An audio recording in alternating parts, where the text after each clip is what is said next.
Note से लूटा जा रहा लोकतंत्र, ये आरोप महाराष्ट्र बीजेपी पर लगे हैं। अभी आज चुनाव हो रहे हैं। आज 20 तारीख का दिन है, 20 नवंबर का दिन है और 19 नवंबर की शाम को एक ऐसी घटना महाराष्ट्र की राजनीति में घटी जो लोकतंत्र को कलंकित करती है। आरोप हैं, ये विपक्ष के आरोप हैं, चूँकि चुनाव आयोग ने 9 लाख रुपए करीब वहाँ से इकट्ठा किए हैं और आरोप है कि ये राष्ट्रीय महासचिव बीजेपी के विनोद तावड़े पैसे बांट रहे थे। कुल 5 करोड़ के हिसाब का अनुमान लगाया गया है ये विपक्ष की तरफ से। जो बहुजन विकास अघाड़ी है, वहाँ की पार्टी जो पहले महायुति के समर्थन में खड़ी थी लेकिन महायुति के खिलाफ चुनावी मैदान में है, और वहाँ जो क्षितिज ठाकुर हैं उन्होंने ही उनको एक संदेश मिला था और एक टिप मिली थी। उन्होंने वो जानकारी भी दी कि उनको टिप मिली थी कि विनोद तावड़े या इस होटल में पैसे बांट रहे हैं और करीब 5 करोड़ का एक डायरी भी बरामद हुई है जिसमें दिखाया गया है हिसाब किताब कि किसको कितने लाख रुपए दिए गए हैं, किसको कितनी दी गई है। और इस मामले में 3 एफआईआर दर्ज हुई है विनोद तावड़े के खिलाफ भी उसमें उनका नाम है।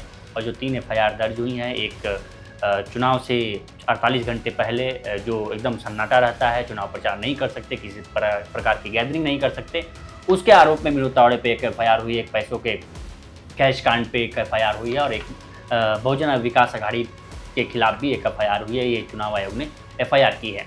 लेकिन ये सबसे बड़ा मुद्दा है, चुनाव से पहले अगर ये नोट के बल पर अगर लोकतंत्र लूटा जा रहा है तो ये लोकतंत्र के लिए सबसे बड़ा घातक है। हालांकि विनोद तावड़े ने इस पर सफाई दी है और ये कहा है कि वो चुनाव आयोग इस पर निष्पक्ष जांच करे, कैमरे की जांच करा ले, होटल के कैमरे में जो लगे हैं उसे साफ स्पष्ट हो जाएगा और पूरी तरह से जांच करे। हम इसका समर्थन करते हैं। लेकिन सवाल है कि आखिर विनोद तावड़े वहाँ ठीक है।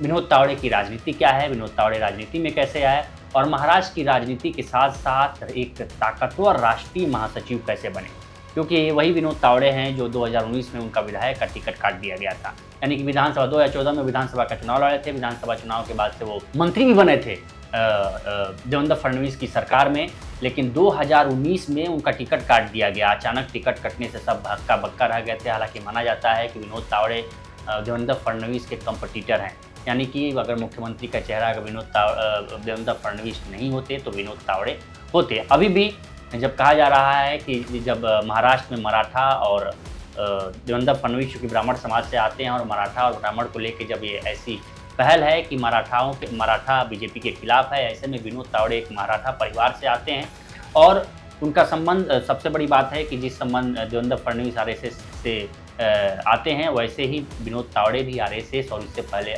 आरएसएस का एक जो छात्र संगठन है, छात्र विंग है, एबीवीपी अखिल भारतीय विद्यार्थी परिषद, वहाँ से उनकी राजनीति की शुरुआत होती है। उसके बाद वो बीजेपी में आते हैं, फिर बीजेपी में नेता बनते हैं। नेता के तौर पर उनका काम धाम होता है। 2014 में विधायक बनते हैं, शिक्षा मंत्री बनते हैं वहाँ महाराष्ट्र में देवेंद्र फडणवीस की सरकार में। उसके बाद से 2019 में उनका टिकट कटता है। कहा जाता है कि देवेंद्र फडणवीस से उनका कंपटीशन है और इस वजह से देवेंद्र फडणवीस, ये खबर जानकारों का मानना होता है और वो लोग बताते हैं, राजनीतिक पंडित, कि जो 2019 में टिकट का बंटवारा हुआ था वो पूरी तरह से देवेंद्र फडणवीस के कमान में था, इसलिए विनोद तावड़े का टिकट काटा गया। हालांकि इस मामले पर विनोद तावड़े कभी खुलकर गुस्सा जाहिर नहीं किए मीडिया के सामने। अंदरूनी भले उनका गुस्सा रहा हो, लेकिन जब भी मीडिया ने उनसे पूछा कि आपका टिकट काट दिया गया है, तब उन्होंने कहा कि मैं आत्मनिरीक्षण करूंगा कि आखिर मेरा टिकट क्यों काटा गया। और इसका फ़ायदा विनोद तावड़े को आगे जाकर मिला जब उन्हें राष्ट्रीय महासचिव बनाया गया।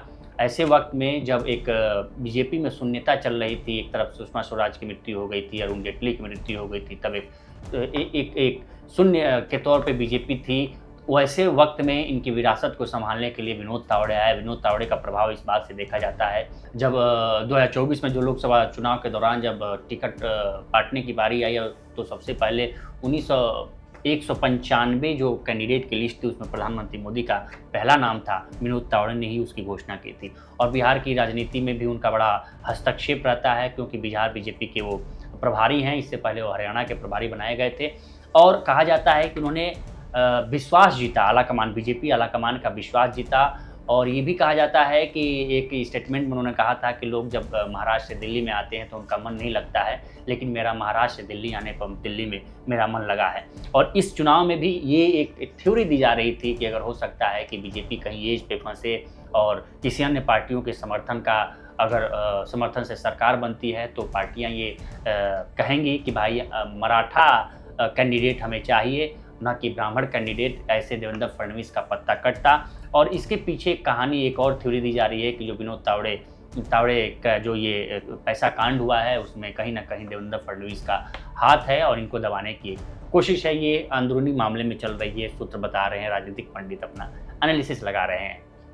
लेकिन विनोद तावड़े 20 जुलाई 1963 को इनका मुंबई में जन्म हुआ और एक साधारण परिवार में इनका जन्म हुआ था। मराठा परिवार से आते हैं।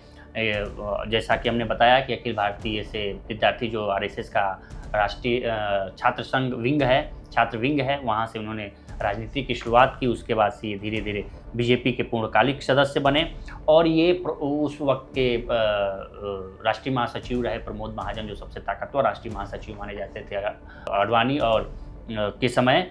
उस वक्त ये राष्ट्रीय महासचिव हुआ करते थे। नितिन गडकरी और प्रमोद महाजन के संपर्क में आए और उन्हीं के गुट का इन्हें नेता माना जाता था। चूँकि देवेंद्र फडणवीस को कहा जाता है कि देवेंद्र फडणवीस नागपुर से आते हैं, आरएसएस का वहाँ गढ़ है, और वो मुंडे के समर्थक माने जाते हैं, मुंडे के गुट से आते हैं वो।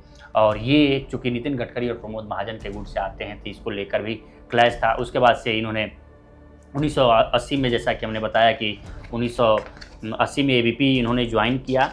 इनका कुछ संक्षिप्त विवरण हम आपको बता देते हैं कि 1980 में ये एबीपी में काम करना शुरू किया। आरएसएस का छात्र विंग है। 1988 में एबीपी के महासचिव, यानी 8 साल बाद ही एबीपी के महासचिव बनाए गए। उसके बाद 1994 में बीजेपी के पूर्णकालिक सदस्य बने। एबीपी से अक्सर बीजेपी में आए और 1994 में बीजेपी के पूर्णकालिक सदस्य बने, कार्यकर्ता बने। और 1999 में ये मुंबई बीजेपी के अध्यक्ष बने। आप सोचिए कि 5 साल के बाद 1994 में जब इन्होंने बीजेपी की सदस्यता ली, उसके 5 साल बाद 1999 में ये मुंबई बीजेपी के अध्यक्ष चुन लिए गए। यानी कि उस समय प्रमोद महाजन का दबदबा था उस वक्त। ये उस गुट के नेता माने जाते थे, नितिन गडकरी गुट के नेता माने जाते थे। और 1999 में इन्हें मुंबई बीजेपी का अध्यक्ष चुन लिया गया। 2008 में महाराष्ट्र विधान परिषद के सदस्य चुने गए, यानी कि इनको महाराष्ट्र के विधान परिषद एमएलसी बनाया गया। 2011 में फिर विधान परिषद में विपक्ष के नेता बन गए। 8 में विधान परिषद पहुंचे और 3 साल बाद ये विधान परिषद में विपक्ष के नेता बन गए। उसके बाद 2014 में ये बोरीवली से विधायक चुने गए। 2014 में इनको टिकट दिया गया बोरीवली से विधानसभा का, उसमें वो चुनाव जीते। बीजेपी सत्ता में वापसी आई और उस समय बीजेपी और शिवसेना उद्धव ठाकरे का गठबंधन था। उसी वक्त ये 2014 में बोरीवली से विधायक चुन के आए और शिक्षा मंत्री के रूप में वो मंत्री बने। 2020 में बीजेपी के राष्ट्रीय सचिव बने और 2021 में बीजेपी के महासचिव बनाए गए। महासचिव बनाने के बाद इनकी ताकत आप देख ही सकते हैं कि कहीं भी कोई प्रेस कॉन्फ्रेंस हो, किसी कैंडिडेट का लिस्ट जारी करना हो, किसको किसमें पार्टी में शामिल कराना है, कहाँ किसको सेट करना है, ये सारी जिम्मेदारी विनोद तावड़े के जिम्मे थी। तो जब ये इनका एक संक्षिप्त ये विवरण था कि कैसे कैसे इन्होंने पार्टी में आए। 1980 में एबीवीपी में शामिल हुए। 1988 में इनको बनाया गया राष्ट्रीय सचिव एबीवीपी का। उसके बाद से 1994 में इनकी एंट्री होती है बीजेपी में। 1999 में ये मुंबई के प्रदेश अध्यक्ष चुन लिए जाते हैं।